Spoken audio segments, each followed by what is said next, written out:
Hello, and welcome to the Fast Track to Fearless with me, Tracy Forsyth, and welcome to a series of interviews I'm doing with coaches who specialize in a particular area. And today I'm super happy to be joined by Sam Margaritis, who is a coach who specializes in neurodivergence and the world of neurodiversity. So welcome, Sam. If you wouldn't mind kicking us off just with kind of your explanation of who you are and what you do. Of course, yeah, thanks, Tracy. So I'm an ADHD and neurodivergence coach and consultant. That is how I describe myself. I'll get into it a bit later as to why it's sort of ADHD and neurodivergence.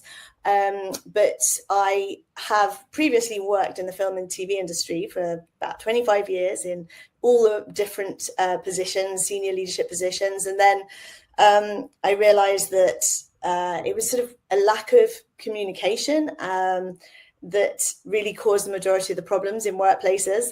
And with my own experiences, I realized that actually neurodivergence was quite a big feature of why these miscommunications were happening. So I went on a journey, and so now I'm doing all of this. I'm neurodivergent myself. I am what we call ADHD, which is autistic and ADHD, which is great fun. So it's everything all the time.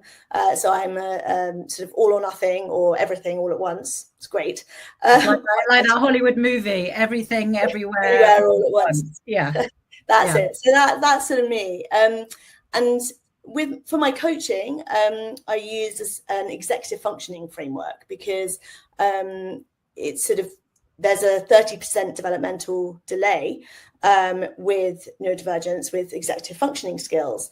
Well, can you just explain what executive functioning skills are? So it's sort of processing information. It's so things like memory, and then there's something called RSD, which is rejection sensitive dysphoria, which affects emotional regulation, is a massive feature of a lot of neurodivergence, but specifically ADHD.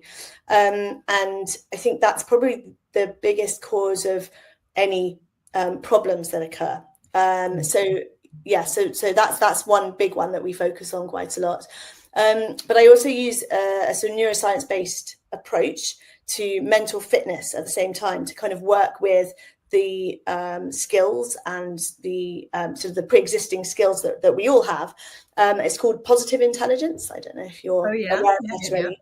Yes. And it's absolutely amazing. And it really works for the neurodivergent brain because it is really easy to fit in. You don't have to do any long sort of meditation sessions or anything like that, which if you're ADHD, for sure, if you're sort of as hyperactive as I am, you can't sit still for longer than 10 seconds anyway. But it's quite amazing, and it really strengthens your sort of your brain muscles in a way, and it can certainly revolutionize your wellness, performance at work, relationships, everything. So I use the two things combined to really look after people and help people on their journey. And presumably it's sort of helping people specifically at work or career or everything. When the word executive functioning comes up, I'm kind of thinking, it's all the things that you would need to be career confident Yeah, and because I'm working mainly with sort of later diagnosed adults, I specialize in women, female leaders who are late diagnosed. It's really problems. It is at work, but to be honest, it's throughout every part of their life, because of course it can affect every part of your life. And I think what's really hard is, especially in women who haven't been diagnosed, they've spent their whole lives almost pretending to be someone else. So they mask their true selves, and they really don't know who they are necessarily, and they would never see that they are ADHD or they are neurodivergent, because it didn't look like what it looks like now when we were young. And so they were just told they were a bit of a daydreamer or a bit stupid, or they should just try hard, or they should stop losing things, or how can you be so intelligent but have absolutely no idea how to get to the bus stop on time, or all of these things. So, and you know, if you've ever heard any of these things, you might sort of slowly be thinking, oh, okay, yeah, maybe. When you say late diagnosed, what kind of is there a kind of increase in diagnoses, and what is a late diagnosis? Well, until very, very recently, ADHD especially was thought to be a childhood condition. And so not quite sure what they thought happened once people turned 18. Oh, they're just miraculously better. But it was only in 2008 that adults were first able to be diagnosed with ADHD. So if you were missed when you were a child, which, I do keep bringing up women because that is what I specialize in, but a lot of men were missed too, a lot. But if you were missed when you were a child, it's probably because you were able to cope and you were getting through it, and you were, you know, pushing everything deep down inside yourself in the hope that you were just going to be able to last your life sort of, you know, in the way that society expected you to be.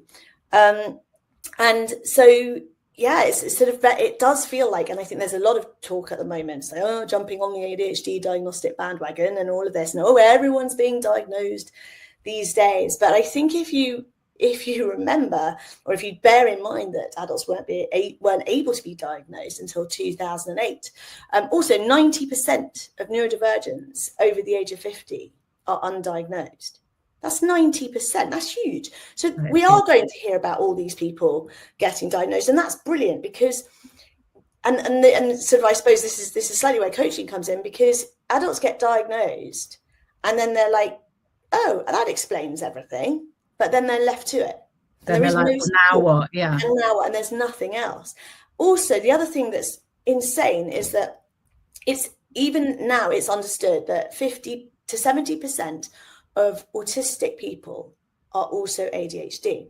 So you might have had an autism diagnosis when you were young. Great, okay, that's great, but doesn't explain all this other stuff. So there's a slide which has that sort of crossover. But it was only in 2013. This one, yeah. So the crossover. So the two things. I mean, this is a very simplified version, but actually, it was this precise, diagram, whatever it is, that made me realize, oh, I see, that's me, because I didn't fit into either box. I was somewhere in the middle. I was like, well, yeah, I need routine, but hang on, I also love spontaneity. So what does, so that I must be normal then? Is that that's normal, to sometimes want that and sometimes want that? And so all of these things are polar opposites, but I am all of them. And so you think, oh, well, that's what everybody is then. Everyone is these extremes, because otherwise you'd be in one of the boxes or other. So it's only in 2013 that autism and ADHD were able to be diagnosed at the same time, even though between 50 and 70 people, it's now believed that, they both do. Also, 2/3 of those with ADHD have at least one coexisting condition, but that could be dyslexia, it could be all the other neurodivergences that are out there, and there's a lot, there's dyspraxia, dyscalculia, dyslexia, all of these things. And the issue with all of this, and my problem with people sort of saying all the time, oh, everyone's just jumping on the bandwagon and oh, we're over-diagnosing, is that untreated and undiagnosed neurodivergence clogs up all the other services, like all the psychiatric services, etc. So 1 in 5 patients in psychiatric services has ADHD, whether diagnosed or undiagnosed. Yeah. And it's not, they don't have to have had that. It's not that by default they would have been there anyway. Yeah. If they had been diagnosed earlier and had the support, they would not be there. Also, there's a 5 times higher risk of postpartum depression in ADHD. Wow. I mean, ADHDs have 10% higher rates of PTSD than the general population. Yeah. 33% of ADHDers experience recurrent depression, 33%. And then 50% of ADHDers will experience anxiety at some point in their lives. Yes. And that's all type of anxiety disorders. There's a huge correlation between OCD and phobias and all of these things. And they don't have to suffer this. It's because they are living in a world that they've had to adjust themselves to be in, rather than the world adjusting to them. And misdiagnosis is so common, especially in women. And so a lot of ADHDers have just been medicalized or been given drugs their whole lives or self-medicating. So that's a lot of addiction disorders can often, be sort of just undiagnosed ADHD because they weren't caught as children and then they couldn't be diagnosed later. So there's and sleep disorders and things like that, eating disorders, autoimmune conditions, unexplained pain, all of these things quite often can be attributed to an undiagnosed neurodivergence.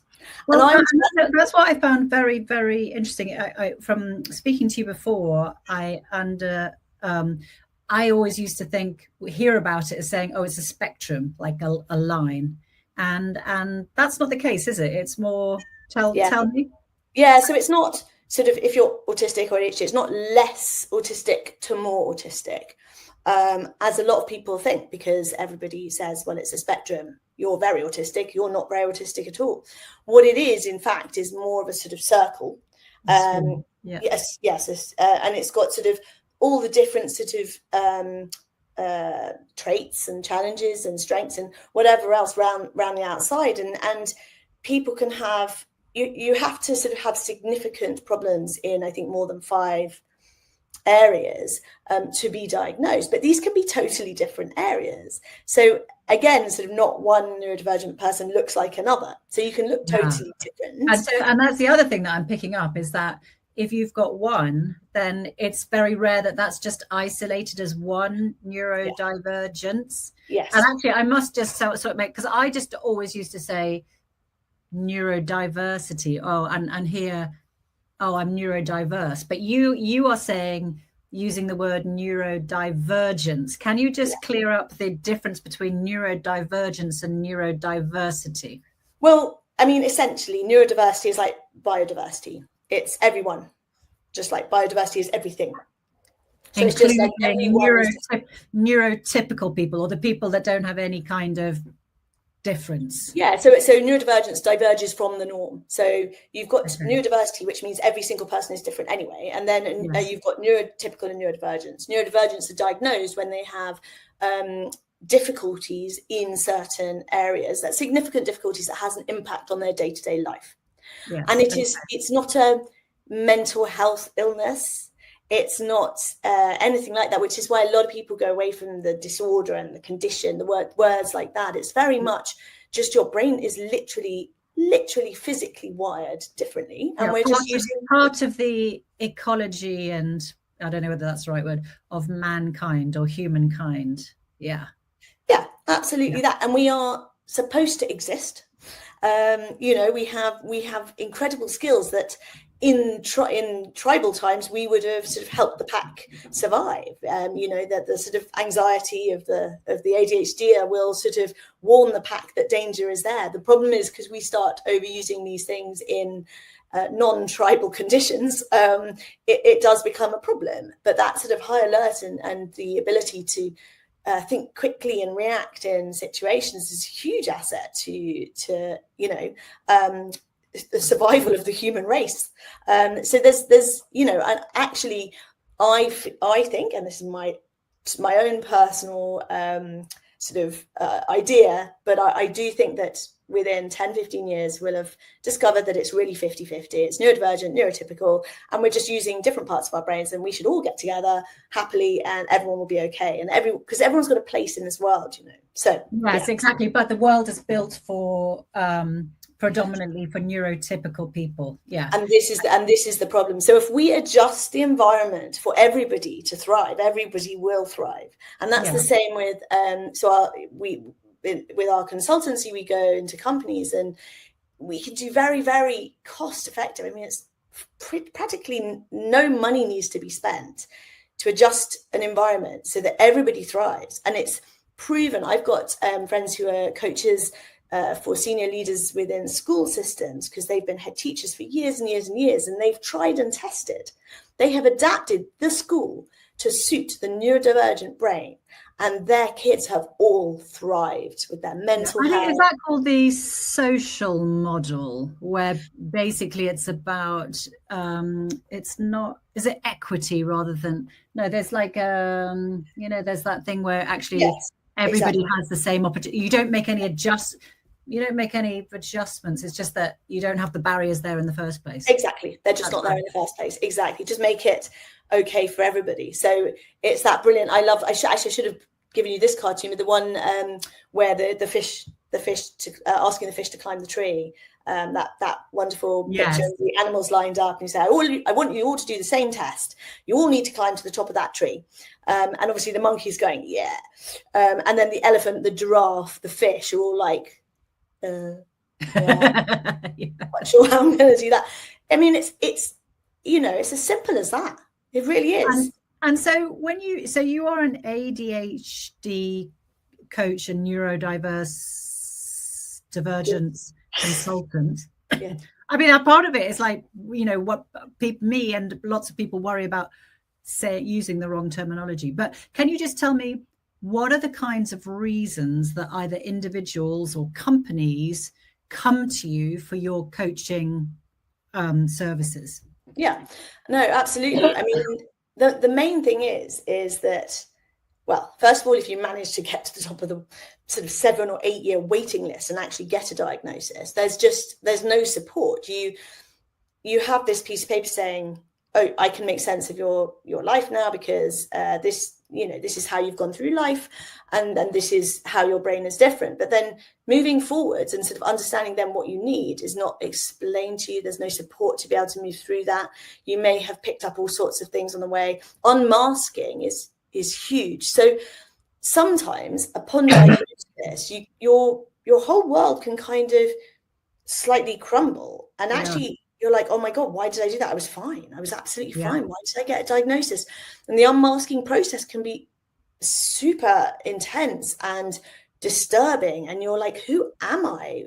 So coaching can be really, really helpful at that point to just help you understand how your brain functions and how to work with your brain and what you've been given, all these amazing skills and talents that you quite clearly have, and just how you can not overuse them, how to use them effectively, and not sort of, push yourself into burnout, which is usually why the majority of people get that diagnosis, because they've burnt out in the workplace. They've, thrived for many years. They're great leaders.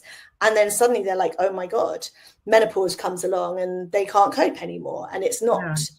It's not actually the fault of the menopause. It's just the hormones don't let you. Not enough fuel in the tank. Yeah, to keep up the big performance, I guess. Yeah, and then performance, but it's a lot of energy, isn't it? Absolutely. And so also with employees, there can be quite a lot of communication problems, and they could be diagnosed or undiagnosed or waiting for a diagnosis, and really. Your average neurodivergent person doesn't actually know what's going to help them. And you might have an amazing HR department, an amazing manager who says, well, what can I do? How can I make it better for you? What adjustments can we make? And the neurodivergent person will say, I don't know, noise cancelling headphones, because that's what they've heard helps some people. But actually, they've got huge sensitivity and they hate having things on their ears. So it can be really hard to figure out actually what would help you. So that sounds to me a lot of like education from like, if people know nothing about the tools and techniques that or little, you help with what is possible, what might help. Yeah. But what happens though, Sam, if the person, like say you get a call either from an individual or from a company saying, listen, there's a bit of an issue with this leader, the communication or this, that, and the other. So what I'm saying is, what happens if you get a call and the person or the company don't know that this person is neurodivergent? Can you help with that? And how do you go about that? Absolutely. I've actually seen clients for coaching using positive intelligence and to help them in those, the areas of their lives. So in sort of productivity, performance, wellness, relationships, all of those things. And I don't use the word ADHD at all. And I'll use exactly the same strategies, techniques, and methods. And sometimes sort of 3/4 of the way through, I sort of will mention that often actually that can appear in ADHD as well and things like that. And slowly, they sort of realize that actually potentially there's something else going on here. But also this is the beauty of it. And this is sort of my whole reason for being, is that all the techniques work beautifully on non-neurodivergence just as much as they work on neurodivergence, because, there's depending on the issue, it's either as a performance issue, communication, some kind of recurring issue at work that someone needs to get to the bottom of, and usually through one method or the other, either through the executive functioning techniques or through the positive intelligence techniques, you'll get to the root of it and be able to work on it and change it. So and it's not just about changing it momentarily, it's about lasting change. So yeah. And what kind of results do you find? I mean, I think, with coaching, it's a lot of it is transformational and getting from here to here, or removing the obstacles in the way.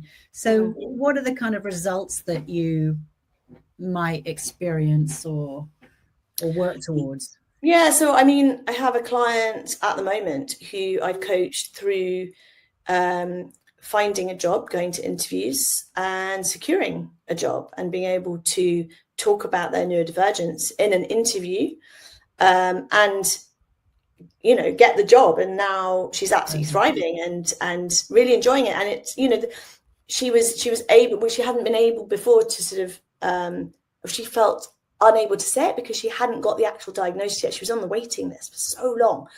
And so, she didn't realize that, if she's on that waiting list, it's still something you need to disclose and that HR has to take seriously.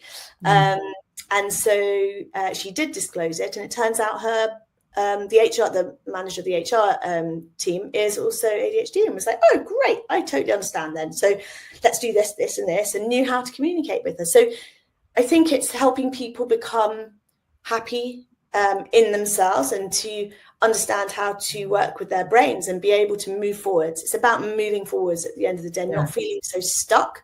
Yeah. And also helping them realize, that they don't need to punish themselves and beat themselves up and feel all those terrible feelings, and accept themselves for who they are and be the best versions of themselves.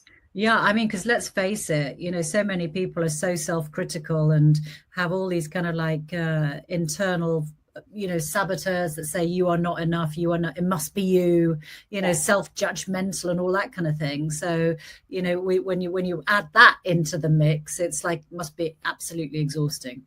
Yeah, no, absolutely. And of course, what's so important to realize is that everybody on the planet is unique. Everyone is an individual. And that is the same with everyone who is ADHD or ADHD or whatever it is. It's not like, oh, well, this worked for them, so this is going to work for you too. It's about understanding their own brains and working with it. And it's brilliant because the crazy different techniques work for different people. And it's about they have to come to that realization. And, I'm sort of guiding them there, but it's them that has to really understand, which definitely helps with anyone with a demand avoidance profile, because the moment you tell someone with a demand avoidance profile what to do, the likelihood is they will never do that again. So just remind us that this is one that I was absolutely intrigued to find out about from you. Pathological demand avoidance is a type of neurodivergence where you just refuse to do anything that's demanded of you. Well, yes, I mean that's simply put, that's what it is. It's an anxiety disorder, really, and it's an anxiety-based need to be in control. And it's when there's a demand avoidance profile on the autistic diagnosis, and that is that. And I think that's probably me. I have some demand avoidance, but it's not pathological. Pathological demand avoidance, if you've experienced it or know somebody who is pathologically demand avoidant, it's an entirely different thing. And Right. it's not autism, it's not ADHD. I think it's its own diagnosis, because it definitely has crossover from everywhere, but it really is even pleasurable things. So I really, really want this thing. I want it so much. I can't do it. Or you're telling me to do this thing. I was about to do it. Now I can't. Yes, and it's that, and it's very difficult. That so must be very difficult to be with, live with, and to be on the receiving end of. Yes, absolutely, 100%. It's a very, very difficult thing, and it's really still so new. It was only coined in 1986, and still not recognised in the DSM. So what's that? The DSM is what is is that? The American Mental Health Bible, basically. Yes, if it's in there, people will go, okay, it's a thing.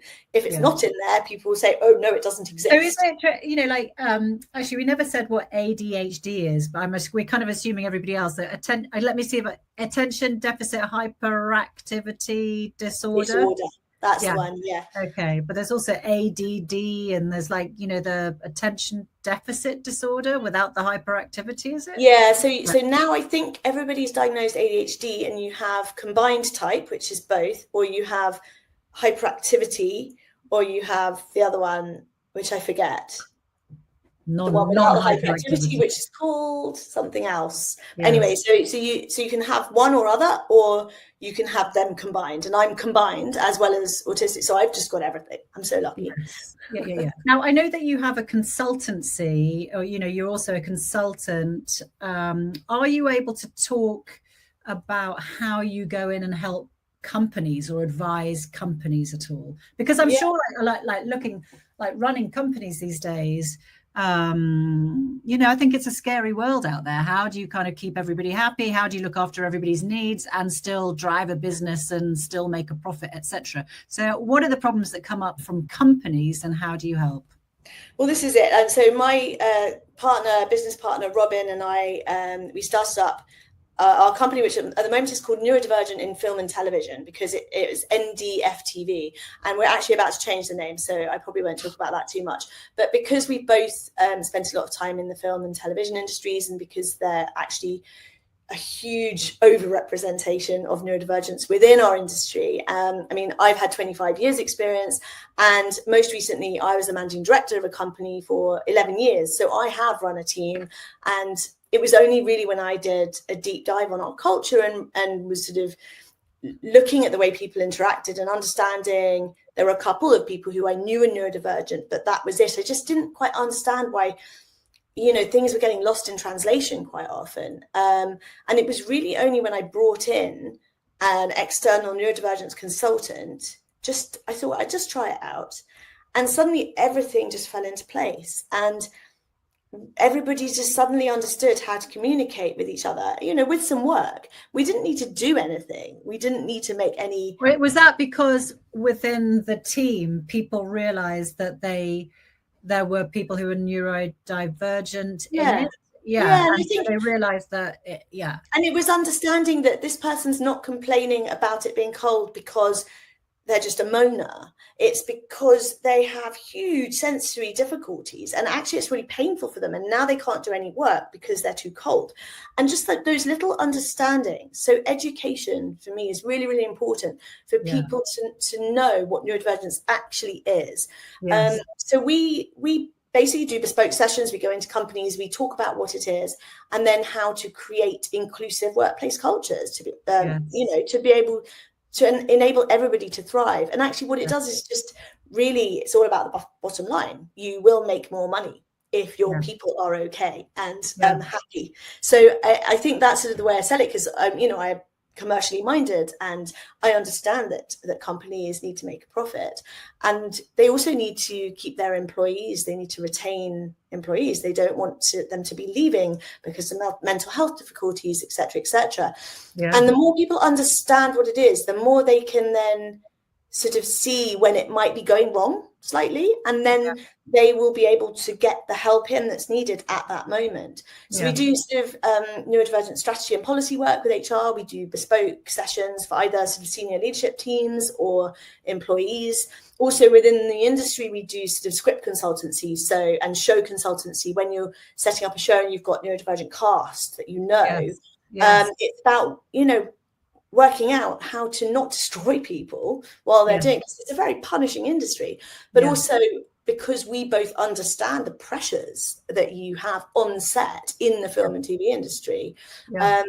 You know, it's really important that we allow for that, and we do understand you can't just say, well, go home then, or whatever it is. I mean, it sounds like you facilitate the process from all angles, you know. So, you know, you help the people who are actually neurodivergent. You help the companies work out how best to handle things, or how to create those environments, what to do when it goes wrong. You know, that's probably like, I find that a lot of times people call in coaches and consultants when things have gone horribly wrong and need a way out of it, or tools and techniques. That's when the learning comes. Well, that's exactly it. And I think if, you know, at that point, there's a limit to how much you can do, but if they're learning for next time, then that's a great thing. And we do it from all angles, basically. And really, it's not rocket science. It's actually really simple. And when people, like someone said to me that we delivered a session for a production company who were about to film something with neurodivergent cast. And we were talking about RSD, which is something called rejection sensitive dysphoria. And it's an emotional regulation thing. You mentioned that. And that's like, is that about giving feedback? It's not just about giving feedback. It can be across everything. It's a real painful reaction and heightened emotional reaction to real or perceived criticism.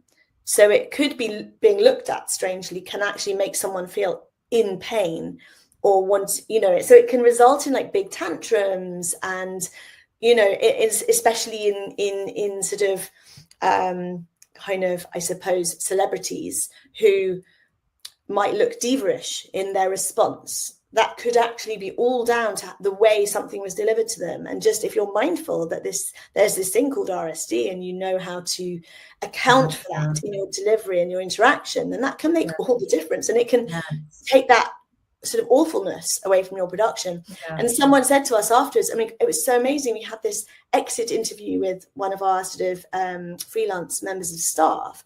And she said, blah, blah, blah, because I have RSD, blah, blah, blah. And she was actually able to say, oh, well, I now know what that is. And so I can talk to you about that. And it's so much. It's so good, the education of it. And I think it's fascinating. You know, I've been to one of your talks, and it was like, you know, absolutely fascinating, all the different things. And actually in the talk that you gave us, you know, there are a lot of people in the room for whom the penny dropped or the light bulb went off. And it's like, oh my gosh, that's me, or that's somebody I know, or so it's just, you know, like having this knowledge gives you well, the power to do something. Do you know power to know how to handle it and move forward? So wrapping up, can you give me like 3 tips or 3 guidelines or golden rules when you're thinking about, you know, working with somebody like you, like a neurodivergent coach, or what in general? How would you summarize things that you'd want to pass on? I think the main thing is sort of, don't worry if you don't know what you want or need, or you can't set goals for yourself. Because I think with a lot of coaching, it's about goal setting and understanding what you need or what you want to get out of this. And most neurodivergents won't know. They just know they need help. They need it now. So don't worry about that. That's what we do. That's we work out what you do need and how to get there. Very good. So we work with your brain to figure out how it's going to work for you, and how, because your brain's unique, and that's what we'll do. I think also, don't worry if you don't have a diagnosis. So, you know, the waiting lists are crazy. Some people don't want a diagnosis because they're absolutely fine, and they might only be experiencing positive effects, I suppose, from their neurodivergence, which is great. But there might be one area of their lives where they're like, oh, I wonder how I could make that better, or it might be their relationship. It might be one specific relationship. So you don't have to have an ADHD diagnosis for coaching. And also, I think if you just someone who wants to improve your overall wellness, performance at work, relationships, anything like that, and you've seen some things about ADHD and you're like, well, I could be, but I can't be. Again, it will work for you too, because it's like an education thing as well, isn't it? It's like just understanding that whole world. And I really like. Sorry, go on. No, sorry, that's it. No, but I really like what you said about the first point is don't worry if you don't know what you want. Because I think actually when you go through coach training, very much the classic thing is what's the topic for today? What do you want to bring? And I think that's really, really important that a lot of people don't know they don't know what they want, which is why they're there. Yeah. And I think, but that makes me think about also the beauty of coaching is, I mean, the definition of it, I don't know off by heart, but the definition from the International Coaching Federation is something like it's a creative or a creative thinking partner, to help you kind of unpack stuff and gain insight and awareness so that you can forward the action. So it sounds very much like that. And the coaching, even with the kind of speciality, I think is designed to coach the person, not the problem, isn't it? That's one of the things that I learned very early on. Don't coach this problem. You coach the person to be able to handle the problem. Absolutely that. And I think that sort of sums it up. I think it can be really difficult. And I think it can prohibit some people from going to coaching because they're like, I know I need coach, especially if you're ADHD, because you'll procrastinate until the cows come home. But if you know something's amiss and you don't know what it is, give it a go, Yeah. Wonderful. So how do people I know you said you're in the middle of changing, names and stuff like that, but how would people get in touch with you to find out more about your services? Well, if you can spell my name right, it's basically sammargaritis.com. So that's my website for coaching. And then if you get in contact with me directly, and you wanted maybe something for your workplace instead, then I can tie that all together. But just as long as you know it's not about the margarita drink, it's the margaritas. I'm thinking I always think of cocktails when I think of you. Yeah, margaritas. Well, we are going to do a night at some point called Sam's Margaritas because I think it just has to happen. So that's on the agenda at some point. Yeah, maybe that could be the logo for your company, some sort of margarita. Yeah. Well, I'll confuse everyone, ensure no one can ever spell my name again.